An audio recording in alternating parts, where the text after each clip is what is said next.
Oke, bintang tamu kita kali ini sangat-sangat spesial karena ini orang bilang makin dekat hari makin panas menjelang pemilu, dan kita kedatangan bintang tamu salah satu anggota Dewan, anggota DPRD Provinsi Bali yang kebetulan juga akan mencalonkan diri kembali untuk periode 2024-2029, Ibu ya. Selamat datang Ibu Dr. Anda Niluh Yuniati MSI, itu lengkapnya Bu. Ya, jadi ini kenapa menarik? Karena caleg perempuan itu kan boleh dibilang masih agak terbatas, yang belum banyak. Dan kita kebetulan berterima kasih karena Ibu Yuni sudah berkenan hadir untuk berbagi cerita kira-kira Bu. Bu, sebelumnya boleh disampaikan dulu, diperkenalkan Ibu aslinya dari mana, terus kemudian masa kecilnya seperti apa gitu dulu Bu. Kita mulai dari masa kecil dulu Bu. Oke. Nama daerah Niluh Yuniati MSI. Asli Denpasar, dari Pemeregan. Pemeregan. Ya, Jalan Gunung Kawi nomor 33 Denpasar. Ya. Kalau masa kecil ya memang dari orang tua, bapak saya sendiri memang tokoh partai, tokoh PDI Perjuangan. Dulu masa kecil itu, kalau sekarang itu setingkat pengurus kecamatan. Ya. Dan saat masa-masa kampanye itu memang sedikit kita bilang ngeri juga, karena setiap malam itu pasti ramai di rumah, ada yang kayak berjaga-jaga gitu ya, gitu ya. Terus kadang rumah kita dilempari batu gitu. Karena kondisinya kan agak berbeda Bu ya dulu kondisinya dulu kan ya gimana ya. Pada masa kalau masyarakat awam tahunya dulu kan tidak pemilihan langsung ya, hanya memilih partai dan hanya ada 3 partai pada waktu itu. Ya, pengalaman Bu pernah merasakan juga soalnya, walaupun bukan praktisi partai. Sebetulnya kalau berarti udah terbiasa dari kecil dengan suasana kepartaian, itu udah nggak asing lagi sebetulnya gitu ya, situasi itu ya.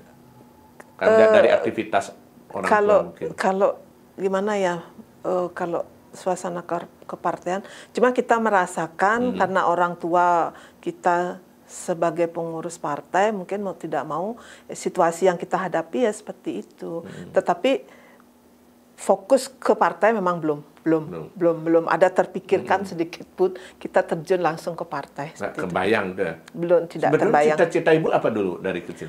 Kepingin jadi apa? Kalau cita-cita pengen jadi guru, makanya saya sekolahnya di SMA saya memilih Sekolah Pendidikan Guru SPG Negeri. Dulu yang sekarang SMA 7 ya? Ya, SMA 7. Setelah itu S1-nya Fakultas Keguruan dan Ilmu Pendidikan. Masih di Singaraja? Enggak, yang di Universitas Saraswati, Saraswati, Denpasar, ya. Oke. Memang ketertarikannya ke pendidikan gitu. Ke pendidikan, ya. Sempat menjalani profesi sebagai guru atau apa sebelumnya? Tidak.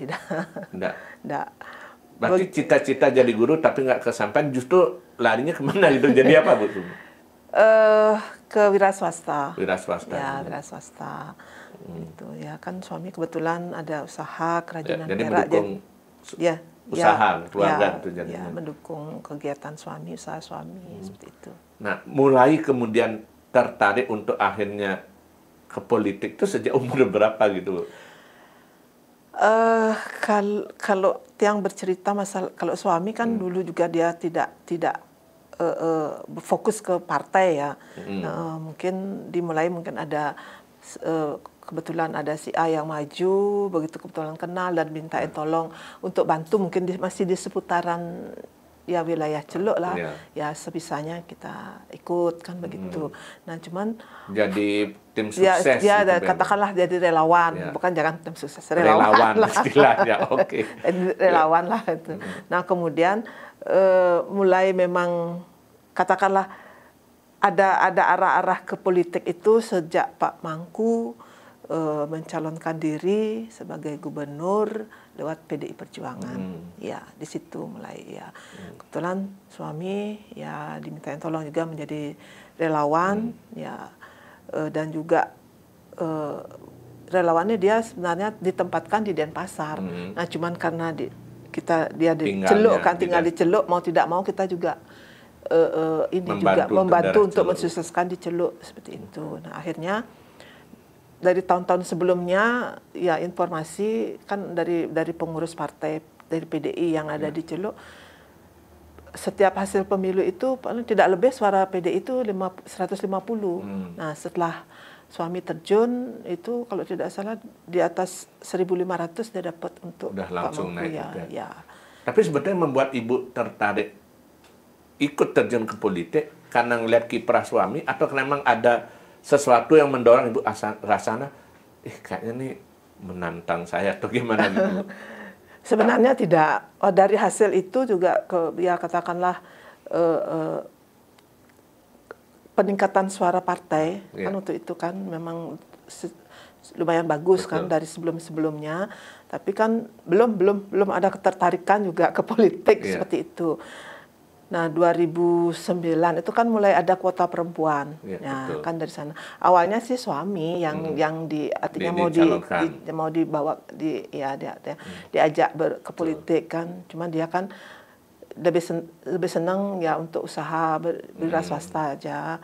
Nah, adanya kuota 30% perempuan inilah muncul nama Titiang di situ ya, nama Titiang. Ada mungkin beberapa pengurus, katakan kalau di sini itu kan pengurus desa tuh pengurus ranting ya. Ada beberapa yang mengusulkan nama Tiang gitu sama saya. Nah, karena gitu. Dikenal peran sebelumnya sebagai relawan itu mungkin. Ya, itu, peran suami makanya coba. Cuman Tiang sampai 3 kali dicari baru mau memberi jawaban. Pertama belum, masih mikir karena belum terbayang bagaimana sih urusan politik, karena kan yang informasi kita dengar bayangnya agak jauh sebelumnya waktu ya di politik itu kan apa ya, terkena image-nya ya keras seperti itu kan kita. Betul. Ya kan. Ngerasa masih bertimbang-timbang. Ya bertimbang-timbang kan masih, karena mungkin ingat waktu masa kecil itu sampai rumah dilempar-lempar seperti itu kan, ada sedikit juga, trauma juga kita takut juga langsung itu, makanya berpikir dulu mampu enggak saya karena saya kan ya kan akhirnya yang ketiga kalinya baru saya mengiyakan dan juga kebetulan suami mendukung, ya saya coba jalan. Dan karena kita dikasih kepercayaan oleh partai, oleh pimpinan partai, yang pimpinan partai di Gianyar kan, yang pertama kali di DPRD Gianyar gitu ya, pertama itu 2009 mencalonkan diri di DPRD Gianyar. Karena kita dikasih kepercayaan, ya mau tidak mau berjuang semaksimal mungkin.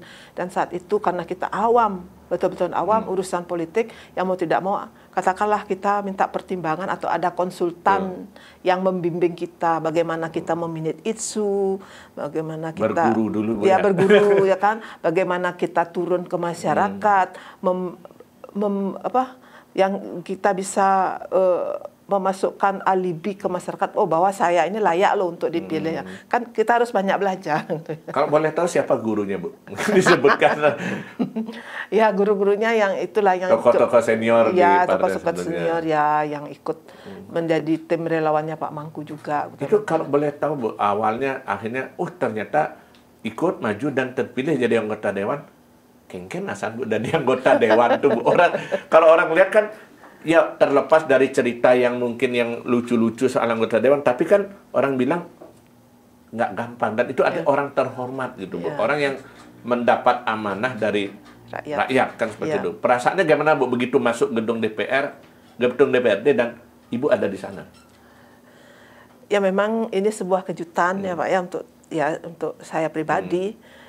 Kita kan awam urusan politik dan tidak tahu bagaimana turun pun mencari dukungan, turun ke masyarakat ya, katakanlah simak ramo tuh masih harus diantar oleh suami, takut juga. Karena kan politik itu ya image-nya kan keras betul ya, main kasar kan, kita tidak tahu siapa lawan kan, jelas kan. Lawan dan kawan itu kan beda tipis. Betul. Nah, akhirnya kita berjuang. Akhirnya di pemilu 2009 untuk Dapil Sukawati, saya peraih suara terbanyak di Dapil Sukawati. Ya, dan itu merupakan sebuah kejutan juga. Kita yang tidak tahu politik, apalagi perempuan, begitu dia maju pasti banyak ya bahasa-bahasa miring lah yang kita dengar kan. Itu dengan apa yang Ibu dengar pada waktu itu gitu begitu? Ya, misalnya, gitu. Ya kan tidak apa ya, tidak biasa berpartai, siap pengino, ya, Ya, seperti itu kan. dianggap tidak berkompeten. Dan gitu dianggap mungkin, tidak berkompeten, tapi kan itu yang justru membuat kita semakin bangkit. Tertantang, gitu, Nah, Bu. ya. Dan itu Ibu buktikan dengan cara apa pada waktu itu, Bu? Artinya bahwa Ibu tidak seperti yang dikatakan banyak orang. Ya kita turun aja, Pak. Turun gitu, kita juga mapping kan. Oh saya sudah bergerak sampai sini, kira-kira masuk enggak suara saya sebenarnya. Akhirnya dan di pertengahan jalan kan mulai tarung bebas ini. Kalau sebelumnya kan masih semi nomor urut, semi nomor. Nah, akhirnya kan tarung bebas lagi, harus memperluas ini wilayah untuk mencari Dan suara. akhirnya jadi. Kan, akhirnya jadi. Kalau setelah Ibu melakoni jadi anggota dewan gitu, Bu, pertanyaannya paling mudah aja, Bu. Anggap saya ini masyarakat awam. Susah nggak sih jadi anggota dewan itu, Bu? Ya, di situ kan kembali kepada kita harus belajar. Kan tidak ada sekolah untuk anggota DPR. Kita harus belajar, ya, artinya pelan-pelan. Dan kita berguru kepada senior-senior kita yang sudah pernah menjadi anggota DPR, kan seperti itu. Dan itu pertama kali, Bu, di komisi apa waktu itu, Bu? Saya di komisi 4, bidang pendidikan, kesehatan. Yang dari awal komisi pendidikan dan kesehatan yang di Gianyar. Itu 2 periode atau 3 periode, Bu, kalau salah? Kalau di Gianyar dua periode. periode, 2 periode di bidang yang sama gitu, Bu. Sempat ke komisi 2 yang membidangi pembangunan infrastruktur, kemudian juga ke komisi 1 yang di periode kedua, komisi 1 waktu periode pertama di komisi 4. Komisi 4. Ya. Kalau boleh Ibu cerita, masih ingat pengalaman itu yang di Gianyar dulu, Bu, yang di Bali kita terakhir sebentar. Yang di Gianyar kemarin gitu kita jadi anggota dewan itu, pengalaman Ibu selama 2 periode atau 10 tahun itu, apa hal yang berkesan yang Ibu rasakan, Bu? Suka duka dan tantangannya, Bu, ketika turun ke masyarakat. Karena kan nggak bisa orang bilang misal kata datang duduk diam duit gitu. Tapi harus berbuat gitu. Ya memang selama di DPR Gianyar kita sih berbuat maksimal ya untuk masyarakat ya. Menjadi sebuah kebanggaan jika kita bisa membantu masyarakat, jika kita bisa ikut memberikan solusi pemecahan masalah terhadap permasalahan yang dihadapi oleh masyarakat, seperti itu. Ya artinya bersama masyarakat lah kita bagaimana mengatasi permasalahan misalnya di sebuah wilayah, apa permasalahan mereka, atas perjuangan kita bersama-sama masyarakat. Kan ini kan harus ada dukungan kita, kalau kita aja kan tidak bisa kan, kalau mereka tidak mendukung kan juga tidak akan mungkin. Dan artinya memang sama-sama turun langsung melihat kondisi lapangan itu. Tantangannya apa, Bu, yang Ibu rasakan yang paling berat pada waktu itu? Mungkin ada pengalaman yang bikin Ibu jadi kayak wah dari anggota dewan ternyata kayak itu, sempat mungkin berpikir, Bu? Ya namanya kita menghadapi masyarakat banyak kan tidak bisa kita berlaku adil. Tidak bisa kita mengisi semua harapan masyarakat. Mungkin ya ada beberapa masyarakat yang merasa kecewa terhadap kita karena keterbatasan kita, ketidakmampuan kita untuk memenuhi semua harapan mereka secara maksimal. Mungkin pasti ada bahasa-bahasa miring dari mereka. Nah itulah kalau kita tidak kuat hati, kita akan sakit hati sendiri. Makanya harus kuat hati, siap menghadapi. Itu ya katanya, harus kuat hati. Dengar omongan miring itu, Bu, ya. Kan nggak tahu kadang bebenah, tapi persepsi orang bisa beda lagi kan, itu jadinya. Itu kan tergantung kepentingan. Pastilah, gitu. Ada nggak yang mungkin kalau Ibu sebetulnya Ibu ngerasa lebih cocok di bidang apa, di komisi apa sebetulnya gitu? Yang paling Ibu ini kayaknya paling cocok banget untuk saya gitu, misalnya di bidang apa? Ya kalau atau melihat harus siap gitu di komisi apa aja? Ya kita harus siap ditugaskan di mana saja. Berarti misalnya kita di komisi yang tidak kita kuasai, ya kita harus ditugaskan di situ, ya harus di situ belajar seperti itu. Kalau saya kalau dilihat dari bidang ilmu kan cocoknya di komisi 4 pendidikan. Tapi S2 saya di perencanaan lingkungan P2WL, berarti itu komisi 3 dia cocoknya. Masih kena nyambung gitu. Nah, dan itu juga nyambung setelah di DPRD Bali sekarang yang komisi 4 bidang pembangunan gitu, Bu, ya. Komisi 3. Komisi 3 pembangunan. Ya. Sekarang dia di komisi 3. Komisi 3 nyambung jadinya gitu, Bu, ya. Iya nyambung, tapi harus belajar juga kan. Medannya beda lagi ya, kemarin Gianyar. Iya. Sekarang Bali gitu. Antara textbook sama lapangan kan beda. Betul. Harus menyesuaikan juga kan seperti itu. Tapi kalau akhirnya itu kan satu batu loncatan, Bu, dari 2 kali di Gianyar, kemudian akhirnya naik ke DPRD Provinsi Bali. Beda lagi dong tantangannya, Bu? Ya, beda lagi. Wilayah garapan kita juga lebih luas. Kalau dulu kita kan DPRD Gianyar kan wilayah kerja kita kan segianyar kan. Terus dapil kita, wilayah pemilihan kita kan 1 kecamatan. Betul. Nah, sekarang DPRD Provinsi, dapil kita wilayah garapan yang kita harus untuk cari dukungan kan sekabupaten. Gianyar kan lebih luas. Nah, kemudian wilayah kerja kita setelah di DPRD Provinsi kan seluruh otomatis Bali. lebih luas lagi jadinya. Seluruh gitu, Bali, ya seperti itu. Ya tantangannya ya semakin besar tantangannya lagi. Kalau makin semakin harus banyak belajar. Selama tahun yang berjalan ini, masih yang ke-5 tahun ini, hal menarik apa atau hal menantang apa yang Ibu lihat gitu dari, karena ini kebetulan kan Komisi 3 ya bidang pembangunan yang membuat Ibu jadi berpikir ini loh PR besar yang harus kita tangani mengenai pembangunan di Bali. Kira-kira apa, Bu? Ya kalau di Bali sih memang sih kita masih harus di infrastruktur ya, yang seharusnya pemerataan infrastruktur itu kan memang karena wilayah garapan wilayah Bali itu juga katakan luas ya, masih luas kan seperti itu ya. Ada wilayah-wilayah yang memang mungkin belum tergarap maksimal. Biar nggak terkesan bahwa hanya terfokus di Bali Selatan. Iya kan, ya. Memang di wilayah-wilayah ada beberapa wilayah kan memang yang masih memang perlu kita sentuhan, tapi harus bersinergi dengan kabupaten kota kan, karena kan ada mana kewenangan provinsi, mana kewenangan kabupaten kota kan itu sudah terbagi. Untuk koordinasi itu yang juga membutuhkan teknik dan kesabaran juga, Bu, ya sebenarnya ya. Tapi ada pernah nggak ngerasakan ya ini kan gimmick boleh bilang atau cerita-cerita ringan, Bu, ya di antara anggota dewan itu. Pernah nggak ada sedikit clash atau mungkin ada, ya kalau perseteruan mungkin nggak ya, dengan sesama anggota dewan yang mungkin berbeda persepsi, berbeda pandangan, apalagi mungkin ya berbeda partai barangkali gitu, Bu? Ya kalau ya berbeda pendapat, berbeda pandangan itu pastilah ada kan. Tetapi kan tidak harus kita terbawa sampai mungkin saat rapat itu kita boleh beda pendapat, setelah itu ya kan seperti biasa. Kadang kan sesama kita sama partai pun bisa berbeda pendapat kan, seperti itu. Tergantung sudut pandang kita, tetapi perbedaan pendapat itu kan harus dicarikan solusi sehingga ada sebuah keputusan. Jadi boleh panas di ruang sidang aja, setelah keluar ruang sidang ya bersama lagi. Ya kan pendapat, tapi kan akhirnya harus ada sebuah keputusan. Nah sehingga dari keputusan itu muncul akan bisa kita buatkan sebuah regulasi kan, seperti itu kan.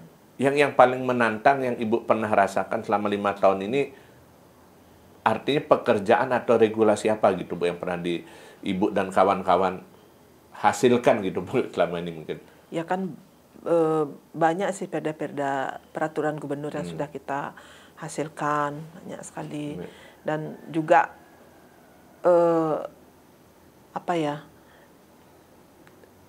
memang mungkin menjadi sebuah ada target dalam 1 tahun sidang itu berapa peraturan yang harus kita selesaikan. Dan fokus kemana? Ya fokusnya kemana kan gitu. Ini kan intinya adalah peraturan itu yang kita buat itu adalah memang untuk kepentingan masyarakat kita Bali kan, untuk kesejahteraan Bali kan, seperti itu. Itu kan kalau nggak salah kan ada istilah ketika masa reses kan ada kesempatan untuk menyerap aspirasi masyarakat. Nah biasanya apa yang Ibu sering lakukan gitu, Bu, ketika masa reses itu?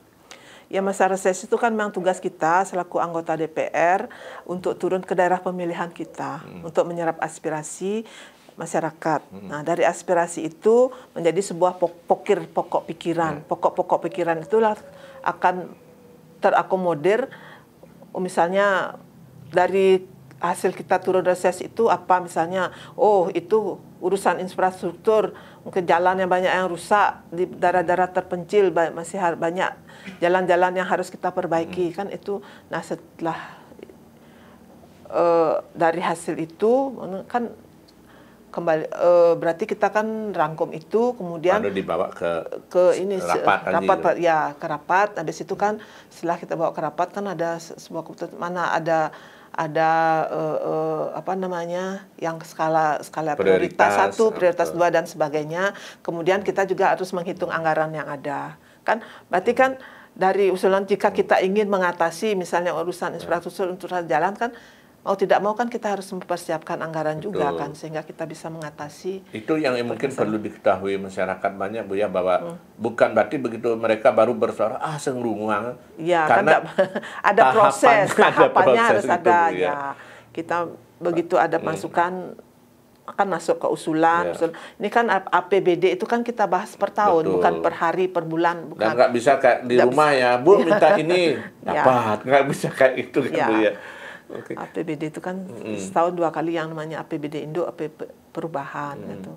Nah, kalau Bu Yuni sendiri lihat gitu Bu, ini kan menyambung tadi ya bahwa mulai dari tahun 2009 kan ada ketentuan kuota 30% untuk anggota dewan perempuan gitu.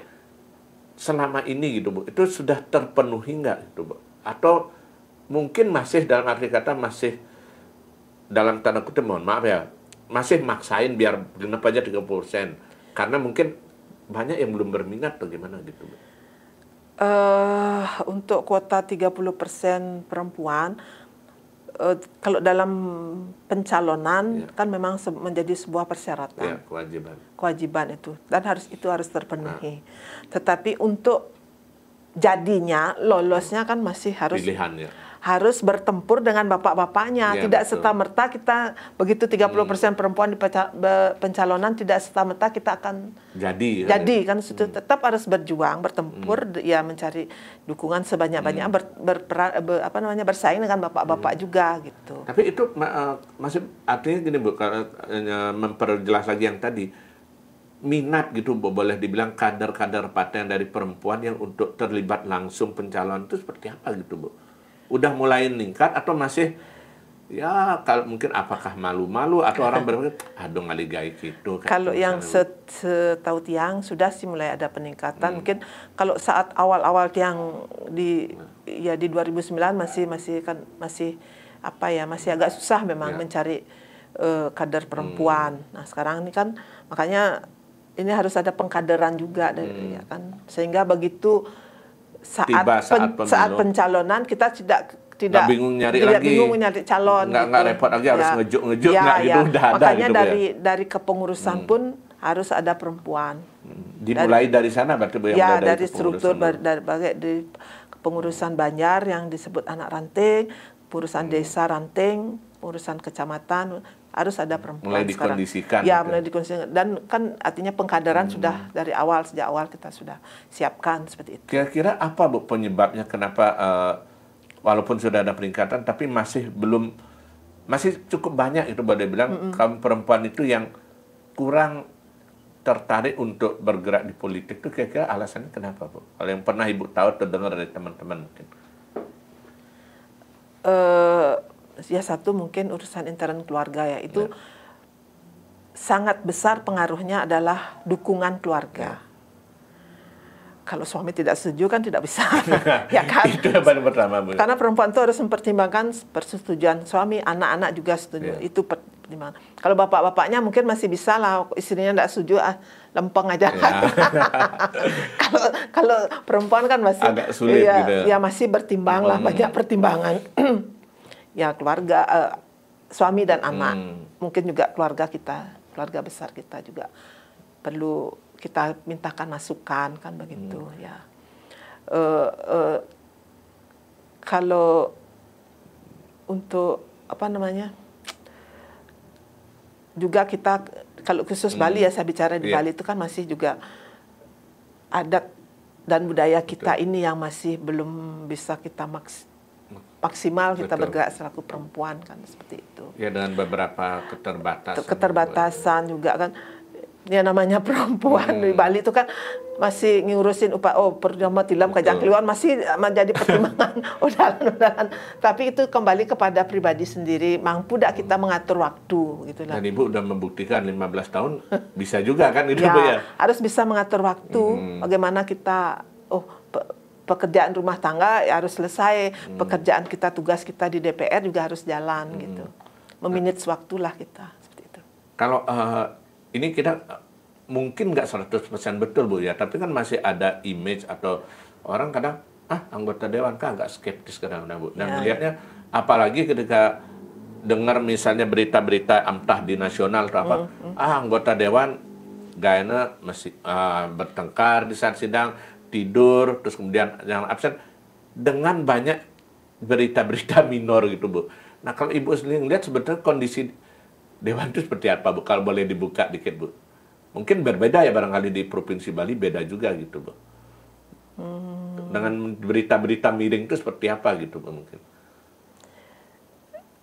Gimana ya? Ya memang sih kita perlu juga meluruskan berita-berita miring seperti itu, sehingga kita juga ya saat kita reses lah, kita turun kita menyampaikan kepada masyarakat apa-apa yang sudah kita kerjakan waktu kita di DPR kan, sehingga berita miring-miring seperti itu bisa tercover lah seperti Biar itu. mereka tahu sebetulnya sesungguhnya bukan hanya saling kaden aja kan itu, Bu, ya. Kan kita ada, karena kita di DPR itu kan ada masa sidangnya, tidak setiap hari juga kita. Kalau sehari-hari, karena kan anggota DPR itu sesungguhnya sehari kan waktu kita tuh lebih banyak di masyarakat sesungguhnya. Kalau boleh tahu, Bu, mungkin itu Ibu bisa ceritakan biar orang nggak salah persepsi. Dikira anggota DPR itu seperti pegawai kantoran, datang pagi duduk atau apa. Sebetulnya pola kerja itu seperti apa, Bu? Boleh Bu ceritakan seperti tadi mungkin antara turun masyarakat, sidang, reses itu seperti apa? Iya. Memang sih kalau dari waktu ya, ini kan kita di DPR itu tidak mengenal yang namanya waktu jam kerja ya. Kadang kita bisa sampai malam jam 10, jam 11 malam itu kita masih, karena kantor kita juga bukan di kantor DPR aja, kantor kita itu di masyarakat juga, ya kan, ya ada undangan ini itu yang mesti kita hadirkan, walaupun mungkin saat kita hadir kita tidak bisa membawakan sesuatu yang besar, tapi paling tidak kita hadir sehingga masyarakat tuh merasa dekat dengan kita kan, seperti itu. Kehadiran kita itu sangat dihargai oleh masyarakat, yang tiang rasakan, yang tiang tahu selama ini. Artinya ya terjun ke masyarakat tuh bentuknya banyak juga, undangan, kan, aspirasi kan gitu ya. Kan gitu ya, undangan, aspirasi, apalagi ada kedukaan kita bisa hadir, masyarakat tuh merasa sangat merasa kita sangat memperhatikan mereka. Berarti kan salah ya persepsi masyarakat sama yang anggota dewan itu tugasnya sidang-sidang di kantor kan, enggak itu juga, Bu, ya. Karena kita kan dipilih oleh masyarakat, berarti kan kantor kita juga ada di masyarakat. Ada di masyarakat ya kan. Gitu ya. Nah, Bu, ada satu lagi, Bu, yang boleh mungkin Ibu ceritakan dari pengalaman Ibu sendiri. Kok ditanya sekarang, terutama khususnya untuk kader perempuan, apa sih yang perlu dipersiapkan atau syarat gitu, Bu, untuk jadi anggota dewan yang baik gitu, Bu, boleh dibilang. Kira-kira apa yang perlu dibutuhkan, Bu? Anggaplah misalnya saya punya adik, punya saudara ingin jadi anggota dewan. Apa yang dibutuhkan gitu, Bu? Apa yang perlu dipersiapkan? Kalau yang dari awal dari 2019 ini semboyan 3M ini yang tetap saya pegang. M pertama, me. Bagaimana kita membuat profil diri kita itu menjadi layak untuk dipilih oleh masyarakat, kan ya. Satu mungkin ya kita harus meningkatkan SDM kita, cara berbicara kita, penampilan kita menghadapi masyarakat. Penampilan itu tidak harus glamor kan, tapi bagaimana penampilan kita itu katakanlah membuat masyarakat itu simpati kepada komunikasi kita. Ya, komunikasi ya kan ya. Dan saat komunikasi itu bahasa kita ya bahasa yang bahasa rakyat dengan rakyat ya kan, tidak harus bahasa ilmiah seperti itu, berarti bahasa rakyat lah ya kita. Kemudian yang kedua adalah money. Tetap sih setiap perjuangan itu kan pasti harus kita perlu dana kan ya, yang kecil-kecil aja kartu nama, baliho seperti itu kan perlu dana. Kemudian yang ketiga, bagaimana kita memanajemen pergerakan kita sehingga antara hasil dan biaya yang kita keluarkan balance gitu, seperti itu. Biar nanti kalau kita tidak bisa memanajemen, uang banyak habis tetapi hasil tidak maksimal. Makanya harus melihat situasi dan kondisi di lapangan sehingga apa yang kita keluarkan itu hasilnya juga sesuai. Ya, dan untuk itu artinya juga anggota dewan itu sebetulnya harus tetap banyak belajar juga, Bu, ya, berarti tetap harus belajar.